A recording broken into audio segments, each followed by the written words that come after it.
मित्रांनो नमस्कार. भाषणाच्या पूर्वतयारी संबंधी आपण आधीच्या व्हिडिओत बोललो होतो. भाषणाची पूर्वतयारी हे माझ्या पुस्तकामध्ये एक संपूर्ण मोठं प्रकरण आहे. मग त्यातून माहिती देताना मी तुम्हाला त्यावेळेस एक 2 व्हिडिओज आपल्याला करावे लागतील. ॲक्च्युअली आज जेव्हा मी चेक केलं तेव्हा माझ्या असं लक्षात आलं की कदाचित 3 कदाचित 4 व्हिडिओ या विषयावरती करावे लागतील आणि त्यात तशी गरज आहे. कारण पूर्वतयारी हा त्या भाषणाचा पाया आहे. पूर्वतयारी उत्तम असेल, खणखणीत असेल तर वक्ता आत्मविश्वास पूर्ण रीतीने बोलेल, असं मी गेल्या व्हिडिओमध्ये तुम्हाला सांगितलेलं आहे. यामध्ये महत्वाचा मुद्दा काय येतो तर विषयाची निवड. आता हा संदर्भ कुठे येतो आपल्याला माहिती आहे. माझे जे व्हिडिओज आहेत हे 6 वर्षाच्या बालकापासून 70 वर्षाच्या प्रौढापर्यंत, बालिकेपासून 70 वर्षाच्या प्रौढ स्त्रियेपर्यंत सगळ्यांसाठी हे आहेत. मग आता 6 ते 12, 6 ते 15 अशा वयोगटामध्ये विद्यार्थी कुठे असतात? शाळेत असतात. मग शाळेमध्ये ज्या विविध स्पर्धा होतात, त्या वक्तृत्व स्पर्धा होतात, वादविवाद स्पर्धा होतात, असंबद्ध भाषण स्पर्धा, अशा विविध प्रकारच्या स्पर्धा होतात. वक्तृत्व स्पर्धामध्ये काय असतं तर विद्यार्थ्यांना एक 6-7 विषयांची यादी दिली जाते आणि त्या यादीची नोटीस फिरवली जाते, काच फलकापडे पण लावतात. त्यातून त्या विद्यार्थ्याने वाचल्यानंतर विषय निवडायचा आहे. आता काय होतं मित्र, जेव्हा विषय वाचले जातात तेव्हा विद्यार्थी झपकन म्हणतो हा विषय मला बोलायला चांगला आहे. प्रत्यक्ष तो विषय वाचताना सोपा वाटला तरीही भाषणाची तयारी करताना तो विषय अवघड वाटायला लागतो. त्या संबंधी माहिती गोळा करायची, साहित्य गोळा करायचं, आकडेवारी गोळा करायची, विविध गोष्टी असतात. समर्थ रामदासांवरती बोलायचं असेल तर रामदासांच्या चरित्रातले काही महत्वाचे मुद्दे घेऊन त्याच्यावर बोलायचं. विद्यार्थी असला तरी छत्रपती शिवाजी महाराजांवरती बोलायचं आहे तर त्यांच्या चरित्रातनं काही बाबी घेऊन, काही विशिष्ट घटना घेऊन त्यांना बोलायचं असतं. स्वामी विवेकानंदांवरती बोलायचं असेल तर त्यांना त्या पद्धतीने तयारी करावी लागते. मित्र, एवढं सोपं नाही आहे. म्हणून वक्तृत्व स्पर्धांपासून अनेक विद्यार्थी बाजूला राहतात. पहिली गोष्ट धाडस नसतं, सभा धाडस नाही. दुसरी गोष्ट कष्टाची तयारी नसते. ज्यांना कष्ट करायचे असतात, तयारी असते, तो विद्यार्थी धडाक्यात पुढे येतो आणि जो वक्तृत्व स्पर्धांमध्ये चांगला पुढे येतो तो बाकीच्याही स्पर्धांमध्ये पुढे जाऊ शकतो. म्हणून विषयाची निवड ही अतिशय विचार करून, सखोल चिंतन करून, अर्थात ते वय सखोल चिंतन करण्याचं नाहीच आहे. आवडला विषय घेऊन टाकला आणि मग आपल्याला जेव्हा जाणवतं की आता का हा विषय आपल्याला फारसा चांगला जमणार नाही, मग आपण विषय बदलायचा प्रयत्न करतो. हरकत नाही, करायलाही परवानगी मिळाली सरांची करा, तुम्ही मॅडमची परवानगी मिळाली करा. पण त्यासाठी मात्र आपल्याला विषयाचा अभ्यास करणं खूप गरजेचं असतं. मित्र, आपल्याला आपण आजपर्यंत केलेल्या वाचनाच्या आधारे त्या विषयावरची सगळी माहिती मिळवून आपल्याला काहीतरी नवीन विचार आपल्या मित्रांसमोर स्पर्धेमध्ये मांडता येईल अशी खात्री झाली की तो विषय निश्चित करायचा.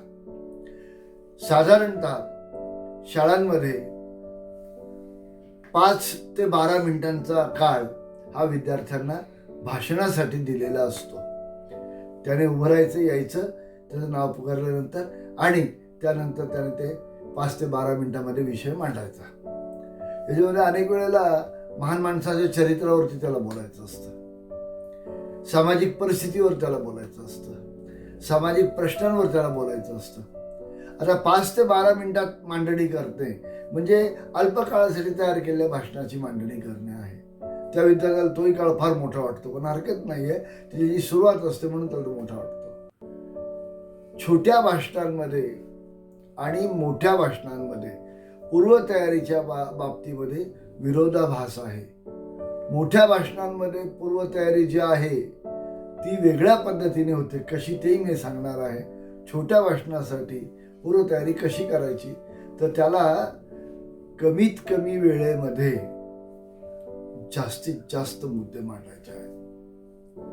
थोडक्यात ज्याला आपण प्रशप करत चालणे म्हणतात ना, स्पर्श करत चालणे, तशा प्रकारे त्याला बोलायचं आहे. त्याला खूप सखोल त्या ठिकाणी मांडायचं नाही आहे.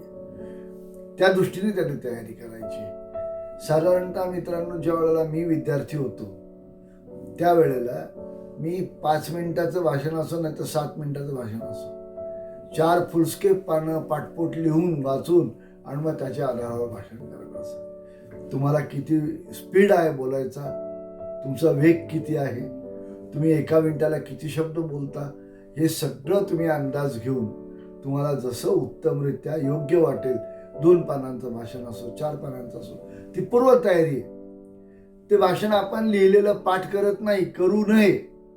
भाषण कधीच पाठ करू नये आणि कधीच ते पाठ करून धडधड धडधड बोलून दाखवू नये. त्यातला एखादा शब्द जरी विसरला तर भाषण कोलॅप्स होतं, पडतं.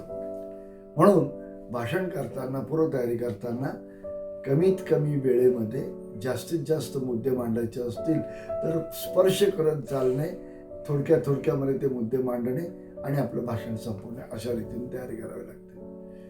मग आता मोठ्या माणसांची भाषणं असतात, विचारवंतांची भाषणं असतात. त्यांच्या भाषणासंबंधी मी बोलणं अयोग्य आहे. मी त्यांच्या भाषणासंबंधी कमेंट करू शकत नाही. मात्र एक गोष्ट निश्चित आहे की त्यांना समजा स्वामी विवेकानंदांवरती बोलायचं असेल तर स्वामी विवेकानंदांचं चरित्र म्हणजे महासागर आहे. छत्रपती शिवाजी महाराजांचं चरित्र म्हणजे महासागर आहे. झाशीच्या राणीचं चरित्र म्हणजे महासागर आहे. या एवढ्याच्या लोकमान्य टिळकांचं चरित्र म्हणजे महासागर आहे. महात्मा गांधींचंही तसंच आहे. या सगळ्या महान माणसांची संपूर्ण जीवनकथा ही थोड्या वेळात जगासमोर मांडायची, श्रोत्यांसमोर मांडायची सोपं काम नाही आहे. मग आता काय करावं त्यांनी? त्यांना मार्गदर्शन करणे इतकं मी मोठं नाही, पण माझं मत आहे की त्यांनी त्या महापुरुषांच्या जीवनातील ठराविक घटना, ठराविक विचार घ्यावेत आणि ते समाजाच्या आजच्या स्वरूपामध्ये कसे लागू पडतात अशा रीतीने त्यांनी मांडणी केली, ती यशस्वी होते. काही लोक कमी मुद्द्यांवरती बोलतात, पण ते कमी मुद्द्यांवरती इतक्या सुंदर रीतीने मांडणी करतात की ती श्रोत्यांच्या मनावर ठसा उमटवून जाते. अशा रीतीने मोठ्या वक्त्यांनी अशी तयारी करावी.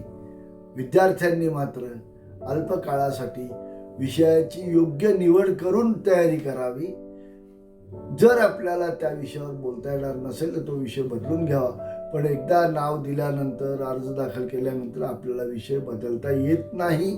त्यामुळे विषय बदलण्याची खटपट करू नये. व्यवस्थितरित्याने मांडावं आणि आपल्या त्या स्पर्धेमध्ये इतकी सुंदर मांडणी करावी विषयाची की आपल्या नावाने परीक्षकांनी अनुकूल अहवाल दिला पाहिजे आणि आपल्याला पारितोषिक मिळालं पाहिजे. पण इथे एक गोष्ट लक्षात ठेवा, पारितोषिक मिळतं ते भाषण उत्तम असं मी मानत नाही. ते त्या वेळेला त्या परीक्षकांना आवडलेलं भाषण. मग उत्तम भाषण कोणतं? जे तुमच्या मनाला आवडतं, जे तुमच्या मित्रांना आवडतं. कारण पारितोषिक तर मर्यादित असतात, 1, 2, 3 संपला विषय. उत्तेजनार्थ एखाद दुसरं. मग त्यात तुमचं भाषण बसलं, तेवढाच नंबर नाही आला याचा अर्थ तुमचं भाषण वाईट झालं असं अजिबात नाही.